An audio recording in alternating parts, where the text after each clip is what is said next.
السلام عليكم ورحمة الله وبركاته.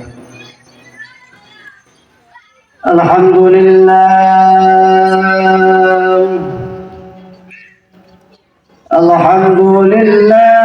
جعل الشمس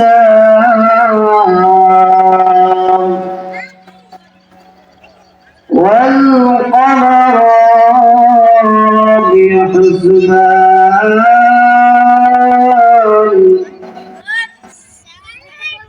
والنجم والشجر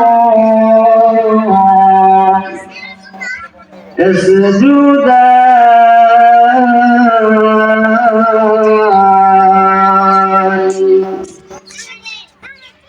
وفضل زمانا على زمان وفضل مكانا على مكان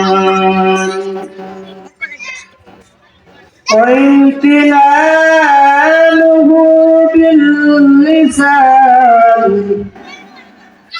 ولا بالقلم ونشهد أن لا إله إلا الله وحده لا شريك له ونشهد أن سيدنا ومولانا محمدا عبد الله ورسوله وقال الله تعالى في كلامه المجيد والفرقان الحميد أعوذ بالله من الشيطان الرجيم بسم الله الرحمن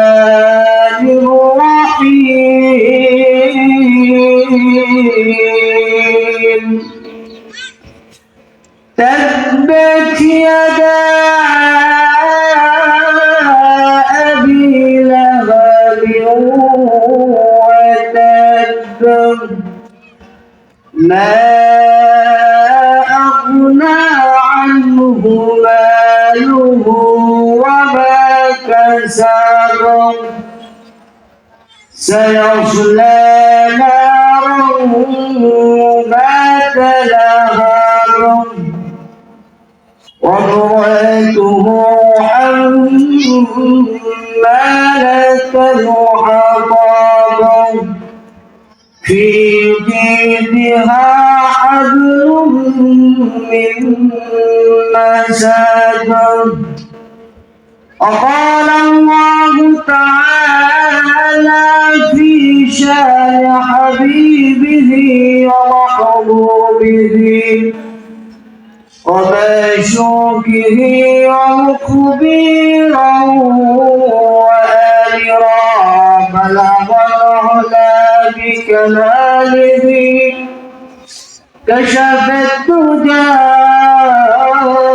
بجماله حسنت جميع وخصاله صلوا عليه وآله محمد بن شانا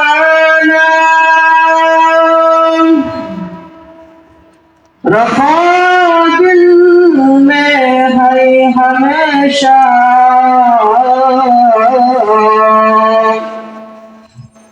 تاکہ شفیع مردے کا امت مصطفى بلغ العلا بكماله كشف الدجى بجماله حسنت جميع خصاله صلوا عليه وآله আলহামদুলিল্লাহ। আল্লাহ পাকের অশেষ রহমত ও মেহেরবানি যে আল্লাহ রাব্বুল আলামিন আমাকে আপনাকে দয়া করে, মায়া করে, মহব্বত করে, ভালোবেসে রহমতি বরকতি জান্নাতের টুকরা বাগানে কোরআনুল কারীমের মাহফিলে আল্লাহ রাব্বুল আলামিন আমাদেরকে উপস্থিত করেছেন। এজন্য আমরা আমাদের মালিকের দরবারে অন্তরের অন্তঃস্থল থেকে আকাশ বাতাস প্রকম্পিত করে সিংহের মতো গর্জন করে ঈমানি আওয়াজকে উঁচু করে সকলে এক বাক্যে পড়ছি আলহামদুলিল্লাহ। সম্মানিত উপস্থিতি, মুসলমান ভাইয়েরা আমার, আমি আপনাদের সম্মুখে পবিত্র কালামুল্লাহ থেকে একটি সূরা তেলাওয়াত করেছি। আল্লাহ রাব্বুল আলামিন পবিত্র কোরআনুল কারীমের মধ্যে 114টি সূরা নাযিল করেছেন। 114টি সূরার মধ্য থেকে আমি কোরআনুল কারীম থেকে 111 নম্বর সূরা তেলাওয়াত করেছি। এই সূরাটার নাম হচ্ছে সূরাতুল লাহাব। আর এই সূরাটি মক্কার মধ্যে নাযিল হয়। এই সূরার মধ্যে আয়াত হচ্ছে 5টি, রুকু হচ্ছে 1টি। আর 5টি আয়াতের মধ্যে 23টি শব্দ রয়েছে, 77টি অক্ষর রয়েছে। আমি এই জন্যই আপনাদের সম্পর্কে এই সূরা তেলাওয়াত করেছি। এই সূরাটি আমরা অনেকবার নামাজের মধ্যে তেলাওয়াত করেছি। ইমামের পিছনে দাঁড়িয়ে এই সূরার তেলাওয়াত শুনেছি। এখন আমরা যদি এই সূরার অর্থ, শানে নুজুল তথা অবতীর্ণের কারণ, কোন প্রেক্ষাপটে আল্লাহ রাব্বুল আলামিন এই সূরা নাযিল করেছেন, এগুলা যদি আমরা জানতাম তাহলে আমাদের নামাজের মধ্যে আরো খুশুখুশি চলে আসতো। আসুন আমরা এখন জেনে নেই আল্লাহ রাব্বুল আলামিন এই সূরাটি কোন প্রেক্ষাপটে নাযিল করেছেন। আমার আপনার নবী মুহাম্মদুর রাসূলুল্লাহ সাল্লাল্লাহু আলাইহি ওয়াসাল্লাম দুনিয়াতে আসার পর থেকে নিয়ে 40 বছর পর্যন্ত মক্কা নগরীর মানুষের সাথে চলাফেরা করেছেন, কিন্তু এক মুহূর্তের জন্য কোন মানুষকে বিশ্বনবী সাল্লাল্লাহু আলাইহি ওয়াসাল্লাম তাওহীদের দাওয়াত দেয় নাই, কালিমার দাওয়াত দেয় নাই। যখনই আল্লাহ রাব্বুল আলামিন আমার আপনার নবীকে হুকুম করলেন, ও নবীজি, এই মুহূর্তে আপনি আপনার উম্মতদেরকে কালিমার দাওয়াত দেন, তাওহীদের দাওয়াত দেন, তখন আমার আপনার নবী বিশ্ব নবী রাহমাতাল লিল আলামিন সাফা পাহাড়ের উপরে উঠে মক্কা নগরীর মানুষদেরকে উদ্দেশ্য করে ডাক দিলেন, ইয়া সাবাহা, হে মক্কার লোকেরা, তোমরা সকলেই সাফা পাহাড়ের নিচে এসে জমায়েত হয়ে যাও। বিশ্বনবী সাল্লাল্লাহু আলাইহি ওয়াসাল্লাম সাফা পাহাড়ে উঠে মক্কা নগরীর মানুষদেরকে ডাক দিলেন। বিশ্বনবী সাল্লাল্লাহু আলাইহি ওয়াসাল্লামের এই কথার আওয়াজ আল্লাহ রাব্বুল আলামিন মক্কার প্রত্যেকটা মানুষের কানে কানে পৌঁছে দিয়েছেন। বলেন সুবহানাল্লাহ। বিশ্বনবী সাল্লাল্লাহু আলাইহি ওয়াসাল্লামের কথার আওয়াজ শুনে মক্কার অলিগলি থেকে সমস্ত মক্কাবাসীরা সাফা পাহাড়ের নিচে এসে জমায়েত হয়ে গেল।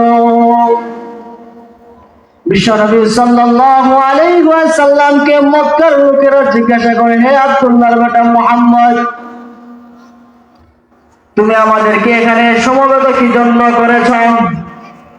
বিশ্বনবী সাল্লাল্লাহু আলাইহি ওয়াসাল্লাম তখন মক্কার লোকদেরকে পরীক্ষা করার জন্য বললেন, ও মক্কার লোকেরা, তোমরা আমাকে কিরকম বিশ্বাস করো? বলে, অনেক বিশ্বাস করি। কারণ হচ্ছেন 40 বছর পর্যন্ত তোমরা আমাদের সাথে চলাফেরা করেছ, কিন্তু কোনদিন তুমি মিথ্যা কথা বলো নাই। এজন্য আমরা মক্কার লোকেরা তোমাকে সাদিকিন উপাধি দিয়েছি। ও আব্দুল্লাহর বেটা মুহাম্মদ, তুমি কোনদিন আমানতের খেয়ানত করো নাই, যার কারণে আমরা মক্কার লোকেরা তোমাকে আলামিন উপাধি দিয়েছি। বিশ্বনবী সাল্লাল্লাহু আলাইহি ওয়াসাল্লাম তখন বললেন, হে মক্কার লোকেরা, এখন যদি আমি বলি এই সাফা পাহাড়ের ওই পাশে কিছু শত্রু সেনা রয়েছে, যারা অস্ত্রে শস্ত্রে সুসজ্জিত, যারা তোমাদেরকে হত্যা করতে চায়, তাহলে কি আমার এই কথা তোমরা বিশ্বাস করবে নাকি? সকলে এক বাক্যে বলল, ও আব্দুল্লাহর বেটা মুহাম্মদ, তুমি যদি এই কথা বলো তাহলে আমরা বিনা দ্বিধায় সেই কথাকে বিশ্বাস করে নিব। বিশ্বনবী সাল্লাল্লাহু আলাইহি ওয়াসাল্লাম তাদের এই কথা শুনে একটু আশ্বস্ত হলেন এবং সাথে সাথে মক্কার লোকদের সম্মুখে বিশ্বনবী সাল্লাল্লাহু আলাইহি ওয়াসাল্লাম তেলাওয়াত করলেন, ইয়া আইয়ুহান নাসু কুলু লা ইলাহা ইল্লাল্লাহু তুফলিহুন।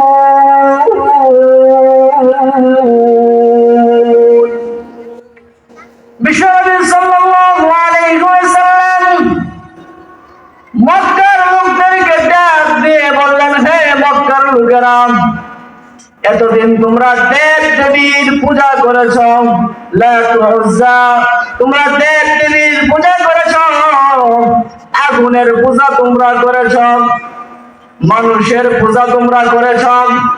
আজ থেকে সমস্ত পূজা তোমরা ছেড়ে দাও, নিরাকার এক আল্লাহর প্রতি তোমরা ঈমান নিয়ে আসো। বলেন সুবহানাল্লাহ। বিশ্বনবী সাল্লাল্লাহু আলাইহি ওয়াসাল্লাম আরেকটা আয়াত তেলাওয়াত করলেন। আল্লাহ রাব্বুল আলামিন সূরা আরাফের মধ্যে বলেন, কুল ইয়া আইয়ুহান নাসু ইন্নী রাসূলুল্লাহি ইলাইকুম জামিআ।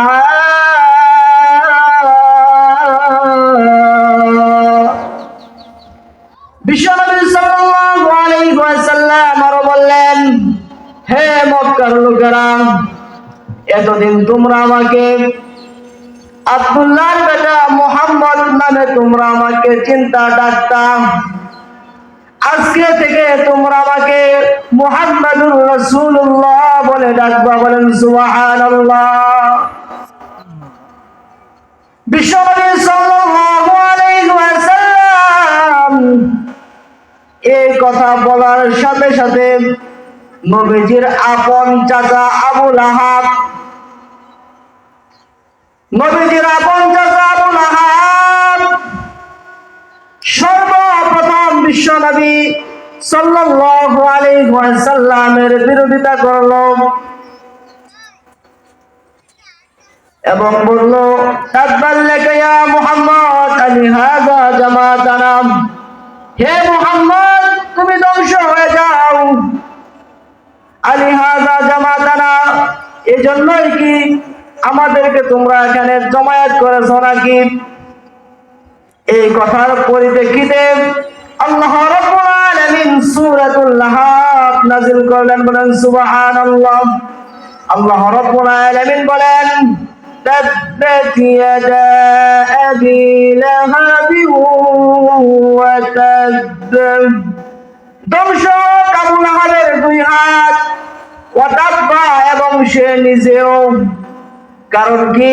সে আঙ্গুল ইশারা করেছে আমার আপনার নবী মুহাম্মদুর রাসূলুল্লাহ সাল্লাল্লাহু আলাইহি ওয়াসাল্লামের প্রতি, যার কারণে আল্লাহ রাব্বুল আলামিন সাথে সাথে কুরআনুল কারীমের আয়াত নাযিল করে দিলেন এবং বললেন তাব্বাত ইয়াদা আবি লাহাব ওয়া তাব। হে আবু লাহাব, যে হাত তুমি উঠিয়েছিলে আমার বন্ধুর দিকে ইশারা করেছিলে, ও আবু লাহাব তোমার দুইটা হাতই ধ্বংস হয়ে যাক এবং ওয়াতাব্বা তুমি নিজেও ধ্বংস হয়ে যাও। আল্লাহ রাব্বুল আলামিনের পয়গম্বর মুহাম্মদুর রাসূলুল্লাহ সাল্লাল্লাহু আলাইহি ওয়াসাল্লাম একটু মন ক্ষুণ্ণ হয়ে পড়লেন, মনের মধ্যে একটু কষ্ট পেলেন। আল্লাহ রাব্বুল আলামিন সাথে সাথে আরেকটা কুরআনুল কারীমের আয়াত নাযিল করে জানায়া দেয়, ওগো নবীজি চিন্তার কোনো কারণ নাই, টেনশনের কোনো কারণ নাই। আল্লাহ রাব্বুল আলামিন বলেন ইন্না কাফাইনাকা নাজজিল মুহসিনিন।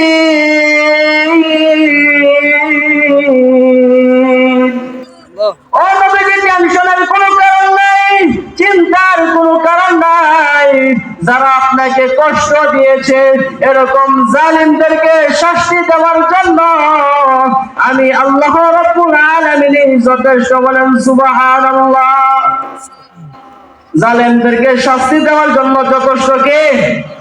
আমাদের রব কে? আল্লাহ রাব্বুল আলামিন বলেন ইন্নাল্লাযীনা ক্বালু রাব্বুনাল্লাহ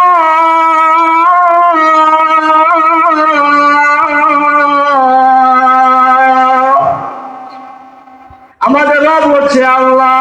এমন একটা আল্লাহ আমরা পেয়েছি, এমন একটা মালিক পেয়েছি যে মালিক সর্বক্ষণে আমাকে আপনাকে দেখতেছেন। আমার আপনার তন্দ্রা আছে, নিদ্রা আছে, আল্লাহ রাব্বুল আলামিনের কোনো নিদ্রা নাই, আছে নাকি? আল্লাহ রাব্বুল আলামিনের কোনো নিদ্রা নাই। ও মুসলমান ভাইরা আমার, একটু চিন্তা করে দেখুন, রাত্র যখন গভীর হয়ে যায় তখন সরকারি যত কাজ আছে সব কিছু বন্ধ হয়ে যায়, মানুষগুলি ঘুমের মধ্যে চলে যায়, বাবা মার ঘরে চলে যায়, সমস্ত মানুষের দরজা বন্ধ হয়ে যায়। একটা দরজাই খোলা থাকে, সেটা হচ্ছে আমার আপনার মালিক আল্লাহ। আল্লাহ রাব্বুল আলামিনের দরজা সব সময় আমার আপনার জন্য খোলা রয়েছে। আল্লাহ রাব্বুল আলামিন ডাক দিয়ে বলে, ও দুনিয়ার মানুষেরা, তোমাদের নিদ্রা আছে, আমি আল্লাহ রাব্বুল আলামিনের নিদ্রা নাই। সর্বক্ষণই তোমাদেরকে আমি আল্লাহ রাব্বুল আলামিন দেখতেছি। আল্লাহ রাব্বুল আলামিন কুরআনুল কারীমের মধ্যে বলেন লা তা'খুযুহু সিনাতু ওয়া লা নাওম।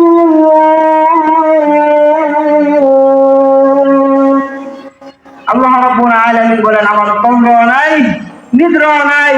এজন্য আসুন মুসলমান ভাইয়েরা আমার, আল্লাহ রাব্বুল আলামিন আমাকে আপনাকে দামি বানিয়ে দুনিয়াতে পাঠিয়েছেন। আল্লাহ রাব্বুল আলামিন আমাকে আপনাকে কি করছেন? দামি বানায়া দুনিয়াতে আল্লাহ রাব্বুল আলামিন আমাকে আপনাকে দুনিয়াতে পাঠিয়েছেন। আল্লাহ রাব্বুল আলামিন বলেন অসম্মান করে তোমাদেরকে আমি দুনিয়াতে পাঠাই নাই, সম্মান দিয়ে, ইজ্জত দিয়ে তারপরে আমি তোমাদেরকে দুনিয়ার জমিনে পাঠিয়েছি। বলেন সুবহানাল্লাহ। আল্লাহ রাব্বুল আলামিন আমার আপনার সম্পর্কে বলেন وَإِذْ قَالَ رَبُّكَ لِلْمَلَائِكَةِ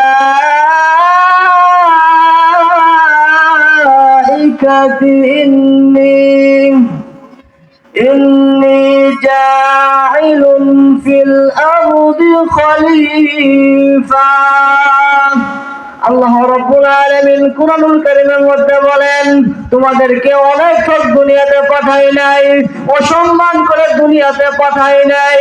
আমি আল্লাহ রাব্বুল আলামিন তোমাদেরকে দুনিয়ার মধ্যে খলিফা বানায় তারপরে দুনিয়াতে পাঠিয়ে দিয়েছি। বলেন সুবহানাল্লাহ।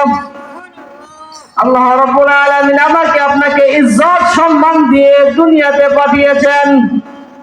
এখন যদি আমি আমার ইজ্জত সম্মান রাখতে না পারি, তাহলে দুষ্কার আমার নিজেরই। আল্লাহ রাব্বুল আলামিন আমাকে আপনাকে ইজ্জত দিয়েছে, সেই ইজ্জত সম্মান আমি আপনি রাখলাম না। আল্লাহ রাব্বুল আলামিন তো আমাদেরকে সম্মান ইজ্জত দিয়েছেন, সেই ইজ্জত যদি মুসলমান রাখতে না পারে, এটা তাদের দোষ, তাদের ব্যর্থতা।